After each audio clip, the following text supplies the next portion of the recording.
In loving memory of Judge Frank Caprio, 1936 to 2025, a judge, a husband, a father, and above all, a man of compassion and justice. This story happened a few years ago. At the time, I couldn't bring myself to talk about it. It was too raw, too tangled up in pain and betrayal. For years, I carried it silently, burying it under work, under fatherhood, under the simple act of surviving. But now I feel ready. Judge Frank Caprio has passed. My boys are growing fast, and enough time has passed for me to finally open the door to what really happened. My name is Michael Carter, and I'm a veteran. For 6 long years, Afghanistan was my whole world.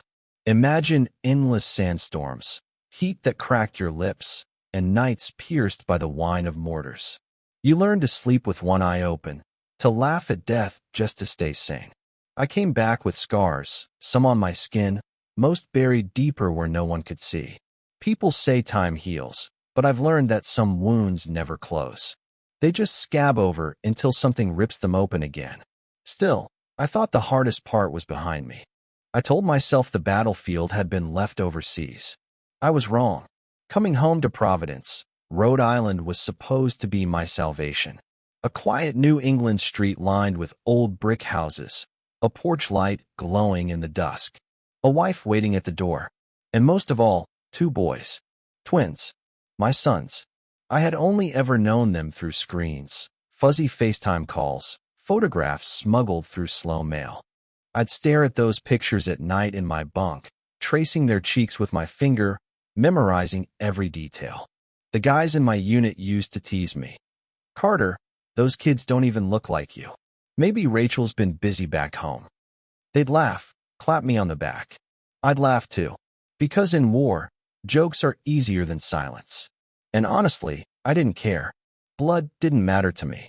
They were mine in every way that counted. The day I stepped off the plane, my hands wouldn't stop shaking. The terminal smelled like coffee and cheap perfume, but all I could focus on was the crowd, scanning faces, looking for them. And then I saw her. Rachel. Her hair longer than I remembered, eyes wet with tears. And there, clutching her legs, were 2 small boys. My boys. When they called me Dad for the first time in person, something inside me cracked wide open. I dropped to my knees, and they barreled into me like I'd always been there. I held them so tight I thought I might break them. 6 years I had missed. Their first steps, their first words, every birthday spent whispering a wish into desert wind. All those nights staring at a photograph, and now here they were, flesh and blood, warm and real in my arms. That first night home, I lay in my own bed for the first time in years. The sheets smelled of detergent and something softer, safety. Rachel lay beside me, the boys asleep down the hall. I told myself I had everything a man could ask for. A family, a future, peace. But peace is a fragile thing. You don't realize how easily it shatters until you hear the crack. I couldn't have known then that the real war, the one that would nearly destroy me, wasn't fought in the deserts of Afghanistan. It was waiting for me right here, in Providence. Not on foreign soil, but under my own roof. And that's where this story truly begins. Providence has always been a strange city. Old brick buildings pressed shoulder to shoulder, narrow streets that smelled of fresh bread in the morning and sea salt by night. It wasn't glamorous like New York or sprawling like Los Angeles, but it was home. For a man like me, after years of sand and gunpowder, it felt like heaven. The first weeks back were a blur of rediscovery. Simple things nearly broke me. Walking the boys to school for the first time, hearing them argue over who got to sit on my lap during dinner, Rachel's voice calling out, "Michael, can you take out the trash?" after 6 years of silence. Most men hate chores. I cherish them. Every leaky faucet, every late-night run to the grocery store. It was proof I was alive, proof I was finally part of something normal. And then there was the business. I knew I couldn't just sit idle. The Army had carved discipline into my bones, and war had sharpened skills I couldn't just throw away. So I started small, a private security firm. One office, a rented space above a bakery, a couple of contracts from local businesses who wanted better protection than the average alarm system. It grew faster than I could have imagined. Word spread that I wasn't just some ex-soldier looking for work. I was a man who had spent years surviving in the harshest conditions on Earth. I knew how to analyze threats, how to set up defenses, how to make people feel safe. Clients lined up, referrals poured in, and within a year, I had a team of veterans at my side. My paycheck doubled, then tripled. For the first time in my life, money seemed to come to me instead of slipping through my fingers. But the real reward wasn't in the numbers. It was in the boys. They'd sit in my office after school, spinning around in the chairs, pretending they were soldiers on a mission. "Dad, can I be your partner?" Ethan would ask, his eyes glowing. "No, me," Daniel would argue, puffing out his chest like a little warrior. I'd laugh and tell them both they already were my partners. And the truth was, they gave me more purpose than any mission ever had. Even Rachel seemed happy, at least on the surface. She smiled at parties, bragged about the company, told her friends how proud she was of me. I wanted to believe it was all real, that after years of blood and sand, I had finally stumbled into peace. But peace has a way of whispering before it breaks. Looking back now, there were signs. Tiny fractures in the glass I refused to see. Rachel's distracted gaze at dinner, the way her phone lit up late at night when she thought I was asleep, her vague excuses about errands that took longer than they should have. At the time, I told myself it was stress or just marriage. Nothing more. I buried the doubts because I wanted this so badly. I needed this life to be real. A house in Providence. A thriving business. 2 boys who called me dad with unshakable certainty. I thought I had finally outrun the war. I didn't know the next battle would strike closer than any bullet ever had. Not from an enemy in the desert, but from the heart of the very family I had built. And it would begin with a sound no parent ever forgets, the screech of tires on a quiet Providence street. It was a Saturday afternoon, the kind that made Providence feel like the safest place on earth. The boys were outside riding their bikes, their laughter ringing between the brick walls of the street. Rachel leaned against the porch railing, scrolling her phone, while I was fixing the front door hinge. Then it happened. A scream, tires screeching, a sickening thud that stopped the world cold. By the time I turned, Ethan was lying crumpled on the pavement, his bike twisted beside him, a car swerving to a halt yards away. My heart froze. My legs moved before my brain did. I scooped him into my arms. Limp, too limp, his small face pale, a trickle of blood at his temple. "Stay with me, buddy. Stay with me," I shouted, running into the street. Daniel was screaming behind me, Rachel's voice breaking into sobs. The ambulance tore through Providence faster than I thought possible, but every second felt like a lifetime. In the hospital, it was chaos. Lights, doctors barking orders, machines wailing. Words flew at me in fragments. Internal bleeding, transfusion, marrow sample, critical. "I'll do it," I said without hesitation. "Take my blood, take whatever you need. Just save my son." They moved quickly, drawing my blood, prepping for the procedure. I sat outside the trauma room, head in my hands, praying to a God I hadn't spoken to in years. My knuckles were white, my chest tight, as if sheer will could hold Ethan's life in place. Then the doctor came back. His expression wasn't what I expected. Not relief, not urgency, confusion, concern. "Mr. Carter," he said carefully, "your blood, it doesn't match." I blinked. "What do you mean? I'm his father. Test again." "We did," he replied softly. "Twice. It's not compatible." For a moment, the world spun, and all I could hear was the beep of monitors behind the glass. My son was fighting for his life, and somehow, impossibly, science was telling me I couldn't save him. The doctor's eyes searched mine. He looked like he wanted to say more, but didn't. He just placed a hand on my shoulder and said, "We'll need another donor. Quickly." And that's where my world began to crack. The hallway outside the trauma unit felt colder than the desert nights I'd left behind. The fluorescent lights hummed overhead, a sound so steady it nearly drove me insane. Through the glass, I could see Ethan's small body hooked up to machines, his chest rising and falling in uneven rhythm. Every breath he took was borrowed time. The doctor's words replayed in my head like gunfire. Your blood doesn't match. Twice we've checked. It's impossible. Rachel stood beside me, wringing her hands. Her face was pale, her eyes darting anywhere but mine. I turned to her, my voice low but sharp, like a blade pressed against the truth. Rachel, what the hell is going on? She shook her head, tears pooling in her eyes. Michael, please, not now. He needs us. He needs a father, I snapped. And the doctor says I'm not him. So tell me, why doesn't my blood match my own son? For a moment, silence. Just the steady beep of monitors from behind the glass. Then her shoulders slumped, her lips trembling. Michael, her voice broke. I'm sorry. The twins, they're not yours. They're Ryan's. The world collapsed in on itself. The air left my lungs. The floor vanished beneath my feet. 6 years of love, of sacrifice, of sleepless nights in Afghanistan whispering their names under the stars, shattered in one sentence. I stumbled back, gripping the wall to stay upright. My heart pounded so hard it hurt. Betrayal, rage, grief, it all came at once, like shrapnel tearing through me. You lied to me, I whispered, the words tasting like poison. 6 years, you let me believe? You let me. Rachel sobbed, reaching out, but I pulled away as if her touch burned. I didn't mean for it to happen, she cried. It was before you left, with Ryan. He was my first love. I thought it was over, but… Michael, please, I couldn't tell you. You were going off to war. I couldn't. Couldn't what? I roared, my voice echoing down the sterile corridor. Couldn't tell me the truth?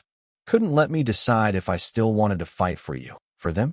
You let me bleed for ghosts, Rachel. You let me believe they were mine. Her tears fell harder, but her silence was louder. The doctor returned, urgency in his eyes. Mr. Carter, time is critical. We need a compatible donor now. I forced the words out, each one cutting deeper than the last. Where is he? Where's Ryan? Rachel hesitated, and that hesitation nearly killed me. He knows, she admitted. But he doesn't want to get involved. He never did. Rage lit through me, but so did clarity. My son was dying. My anger, my heartbreak, none of it mattered compared to the boy lying on that table. Then make him get involved, I growled. Because if Ryan Mitchell doesn't step through those doors and save his child, then tonight, we lose him. The hospital waiting room felt like a battlefield without bullets. The walls were painted in cheerful colors, but nothing could hide the dread that seeped into my bones. Through the doors of the trauma unit, I could still hear the steady beeping of machines fighting for Ethan's life. Rachel sat hunched in the corner, her face streaked with tears. I paced, my fists clenched so tight my nails cut into my palms. Call him, I said finally, my voice like gravel. She looked up, her eyes red. Michael, please, don't. Call him, I roared, slamming my fist against the wall so hard the cheap paint cracked. Her hands shook as she pulled out her phone. With trembling fingers, she dialed the number I now hated without even knowing. Ryan Mitchell, the man who had stolen 6 years of my life without lifting a finger. When he finally answered, I could hear his voice through her speaker, casual, dismissive. Rachel? What's going on? I told you, I don't want to be part of this. Her voice cracked. Ryan, please. Ethan is dying. He needs bone marrow. You're his only chance. There was a pause, then a cold laugh. Come on. You've got Michael for that. He's the dad, right? Let him handle it. I ripped the phone from her hands, my blood boiling. You listen to me, you son of a bitch. He's your child. Yours. I've done everything for him. Fed him, loved him, raised him, but right now, I can't save him. Only you can. So either you get your ass down to this hospital, or you'll spend the rest of your miserable life knowing you let your son die. Silence on the line. For a moment, I thought he'd hung up. Then he said, flat, why should I? I was never part of his life. Why start now? The words hit me like a bullet. I wanted to smash the phone, wanted to drive to wherever he was and drag him here with my bare hands. But then I heard the doctor's voice behind me. Mr. Carter, we don't have hours. We may not even have one. If we don't begin soon, Ethan won't make it. My vision blurred with rage, but beneath it all was desperation. I pressed the phone back to my ear, forcing the words out through clenched teeth.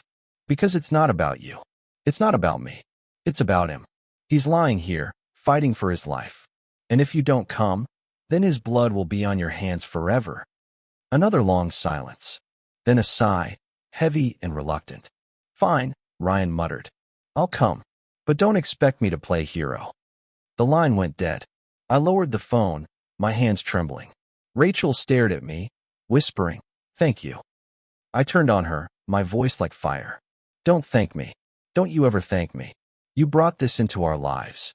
You lied to me, you cheated me, and now our son is dying because of it. If he survives, it'll be because a coward finally decided to do the bare minimum. Not because of you." She buried her face in her hands, sobbing. I sank into the chair, my head in my hands, the weight of war, betrayal, and fatherhood pressing down until I could barely breathe. For the first time since I left Afghanistan, I felt truly helpless. And all I could do was wait for a man I despised to decide whether my son would live or die. The automatic doors of the Providence hospital slid open with a hiss, and in walked the man I had spent years unknowingly competing against. Ryan Mitchell. He didn't look like a savior. He strolled in like someone dragged out of bed for a minor inconvenience. Jeans, a wrinkled shirt, hair messy as if he hadn't bothered with a mirror. His hands shoved deep in his pockets, his face twisted into a scowl. "This better be quick," he muttered the moment he saw Rachel. I was on my feet before I realized it, fists clenched, every instinct in me screaming to drive him back out the door and into the pavement. But Ethan's face flashed in my mind, pale and still, and I forced myself to stay rooted. "You," I spat, my voice low but sharp. "You're here because my son is dying. You don't get to roll in here like it's optional." Ryan raised an eyebrow, smirking just enough to make my blood boil. "Your son," he said. "Pretty sure biology says otherwise." It took everything in me not to put him through the wall. Rachel stepped between us, her voice trembling. "Please, stop. This isn't about you two. It's about Ethan." The doctor arrived, clipboard in hand, his tone brisk. "Mr. Mitchell, we need to run compatibility tests immediately. If you're willing, follow me." Ryan let out a dramatic sigh, muttering under his breath. "Fine. Let's get this over with." As they led him down the hallway, I sank back into the chair, my hands trembling with fury. I'd stared down armed insurgents with less rage than what burned in me now. This man, this careless stranger, held my son's life in his hands. Minutes dragged like hours. The waiting room was suffocating. Rachel sat in silence, her face buried in her hands. I didn't look at her. I couldn't. Every second felt like a betrayal replayed in my head. Finally, the doctor returned, Ryan trailing behind him. "He's a match," the doctor announced. Relief surged through me so fast it nearly buckled my knees. Ryan shrugged. "Guess I'm useful after all." The words made my stomach turn. They prepared him for the marrow extraction. Rachel thanked him through tears, but he waved her off. "Don't make this sentimental. I'm just doing what needs to be done." I stayed outside the operating room, staring through the glass as if my willpower alone could keep Ethan alive. Inside, doctors worked with steady precision, Ryan on the donor bed, Ethan on the table beside him. Two bodies, one life tethered to the other. And as I stood there, I realized something bitter and undeniable. The man saving my son's life wasn't me. And yet, despite the science, despite the truth, I knew in my bones Ethan was mine. Because love had made him so. But love doesn't erase fury. Watching Ryan, I made myself a silent promise. He could give marrow, he could give blood, but he would never take my place. Not in Ethan's heart, not in Daniel's, not in mine. The hours that followed were the longest of my life. Through the glass of the operating room, I watched two beds side by side. On one lay my son, tiny beneath the maze of wires and tubes. On the other, Ryan Mitchell, restless, rolling his eyes as if giving bone marrow was an inconvenience instead of salvation. Every minute cut into me like a blade. I wanted to storm in there, to stand guard at Ethan's side, but all I could do was wait. Rachel sat in silence across the room, her head bowed, her tears falling into her hands. I didn't offer comfort. Not anymore. Finally, the door opened. A doctor stepped out, pulling down his mask. His expression was steady, professional, but behind it, I saw a flicker of something I hadn't felt in days. Hope. He made it, the doctor said. The transfusion was successful. Your boy is stable. My knees nearly buckled. I grabbed the wall for balance, then pressed my hands to my face as a sob tore through me. Relief like I had never known flooded every part of me. Ethan lived. My son lived. I stumbled into his room when they allowed me, sitting beside his bed. His skin was still pale, but his breathing was steady, rhythmic, almost peaceful. I took his small hand in mine, whispering, "You did it, buddy. You fought harder than any soldier I ever knew." Daniel climbed onto the bed carefully, curling against his brother, whispering, "Don't scare me like that again." My heart cracked wide open watching them. Two boys bound by something greater than blood. Behind me, Rachel whispered, "Michael, I'm sorry." I turned slowly, my face hard. Sorry doesn't undo 6 years of lies. Sorry doesn't erase what you did. Tears welled in her eyes. But you love them. I know you do. I looked back at Ethan, then at Daniel, clinging to his brother. My voice softened, but only for them. I do. I love them more than my own life. They are mine, not because of blood, but because I've been here. Because I've fought for them. Because when they cry in the middle of the night, it's my name they call. Then my tone sharpened, directed at her. But you? You're the reason I almost lost him. You're the reason this truth came crashing down in the worst moment of our lives. I'll never forgive that, Rachel. I'll never forgive you. She looked away, as if the weight of her choices had finally crushed her. Later that night, I stood again at the glass, watching Ryan being wheeled out of recovery. He looked tired, pale, but his smirk hadn't left. "Guess I saved your boy after all," he muttered as they pushed him past me. I didn't answer. I didn't thank him, because gratitude wasn't what I felt. All I felt was the certainty that this man, no matter what the law said, would never be their father. In that moment, I made a vow. Ethan and Daniel were mine, in every way that mattered. I would raise them, protect them, and love them as fiercely as I'd fought on any battlefield. But as for Rachel, our marriage had died the moment the truth came out. The rescue had saved my son, but it had also ended my marriage. For a while, it felt like peace had returned. Ethan's color came back, Daniel laughed again, and the house in Providence was filled with the sound of children instead of machines beeping in a hospital ward. I told myself we were safe. I told myself the worst was over. But peace in my life never lasted long. It started with Ryan showing up at the door. At first, it was excuses, just checking in, or making sure the boys are okay. The twins looked at him like a stranger, hiding behind me, clinging to my legs. He crouched down, tried to smile, introduced himself as a friend of their mom's. They didn't buy it. Rachel didn't stop him. She didn't push back. She stood there in silence, watching as if none of this concerned her. Then he started coming more often, sometimes with toys, sometimes with promises. The boys were polite, but their eyes always drifted back to me, searching for reassurance. "Dad, why is he here?" They'd whisper when he left, and I never had an answer that wouldn't break them. One evening, after Ryan left, Daniel climbed into my lap and whispered, "Dad, I don't like him. He feels wrong." Ethan nodded, his eyes full of the same unease I felt in my gut. That was the moment I knew I couldn't just hope this would fade. Ryan wasn't leaving quietly. He wanted more. He wanted them. So I made a decision. I met with a lawyer the next morning. By the end of the week, I had filed for divorce from Rachel. There was nothing left to salvage, and a petition for full custody of the twins. I wasn't going to let anyone, not even the truth of DNA, take my boys away from me. Rachel didn't fight me. She barely reacted at all. It was as if she'd already checked out of the marriage long before I filed the papers. Her silence stung more than words ever could. But Ryan? He didn't stay quiet. Within days, he fired back with his own lawsuit, a petition to be legally recognized as the twins' father. He didn't do it out of love. He did it out of pride, out of spite, out of some twisted need to hurt me. The stage was set. Two fathers, one by love, one by blood, both claiming the same children. I looked at Ethan and Daniel as they slept one night, their chests rising and falling in rhythm, their small hands clutched around the blankets. And I swore to them, to myself, to whatever God was listening, I will fight for you. I will not let him take you.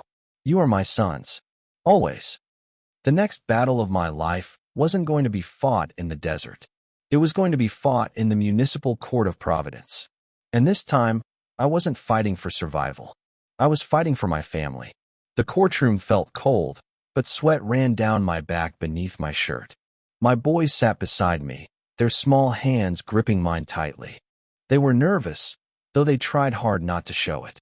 Across the aisle sat my wife, or rather, the woman who used to be my wife in everything but law, and the biological father of my children.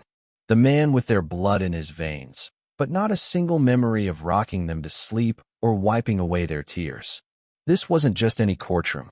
It was the Municipal Court of Providence, the very place where so many ordinary lives had been judged with compassion and fairness.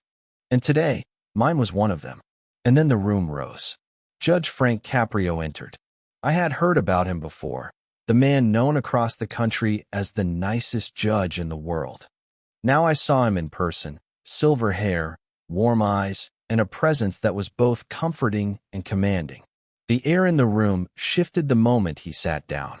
Please be seated, he said gently, his voice calm but strong. We are here today to decide the future of two children.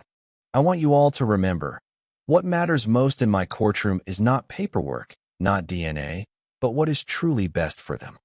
He turned to my wife first. Ma'am, do you have anything to say? She lifted her eyes, then quickly lowered them. A long pause followed. Finally, she muttered, I don't know. They love him. They are attached to him. But there is also the biological father. I can't decide. Her words cut me deeper than any knife. The woman who should have been their shield, their protector, simply stepped aside. She sounded like someone who wanted no responsibility. Judge Caprio nodded slowly, as though he'd already heard everything he needed from her. Then the biological father stood. His shoulders were squared, his tone confident. I am their real father, he declared. They have my blood. By nature, they are mine. I want them with me. The judge studied him carefully. Have you ever been with them? Have you taken them to school, to the doctor, helped them with homework? Have you been there when they were sick, when they were scared? The man hesitated, then shrugged. No, but that doesn't matter. I'm ready now. His words hung in the air, empty, selfish. He wasn't speaking as a father. He was speaking like someone who wanted to win an argument, not raise children. A murmur spread through the courtroom, and Judge Caprio raised a hand for silence. Thank you, he said evenly, though his eyes carried weight. You just answered my question. Then his expression softened. He leaned forward, looking at the boys. My friends, I know this is hard, but I need to hear from you. Who do you call Dad? They looked at me, then spoke almost in unison. Him. He's our dad. Only him. My chest tightened, tears threatening to spill. Judge Caprio took a long breath, then spoke in a tone both tender and firm. In over 40 years on this bench, I've learned one truth. Fatherhood is not always about blood. Fatherhood is about love. It is about the man who shows up every day, who sacrifices, who guides, who protects. These children have already told us everything we need to know, and I believe them. The gavel struck, loud and final. This court rules. Custody remains with him. He is their true father. Case closed. The boys leapt into my arms, holding me as though afraid someone might still tear us apart. And as Judge Caprio rose to leave, he offered one last sentence that burned itself into my soul. Remember this.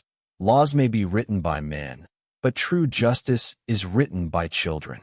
The echo of Judge Caprio's gavel still lingered in my head as we stepped out of the Municipal Court of Providence. For weeks I had lived with the fear of losing everything. The boys, the family I thought I had, the future I was trying to build.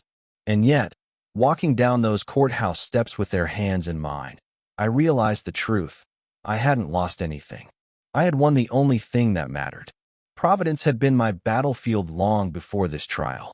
It was the city where I had tried to rebuild myself after the war, where I launched my company, where I thought I could leave Afghanistan behind.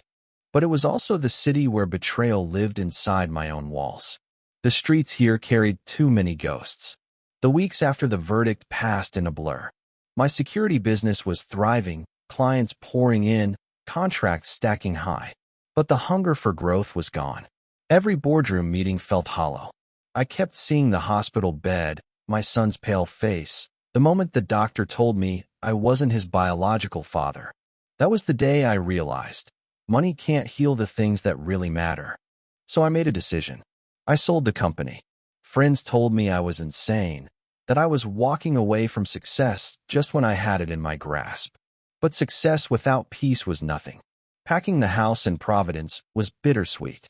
The boys turned moving boxes into forts, laughing as if we weren't dismantling an entire chapter of our lives. They didn't see loss, only adventure. Maybe that's the beauty of children.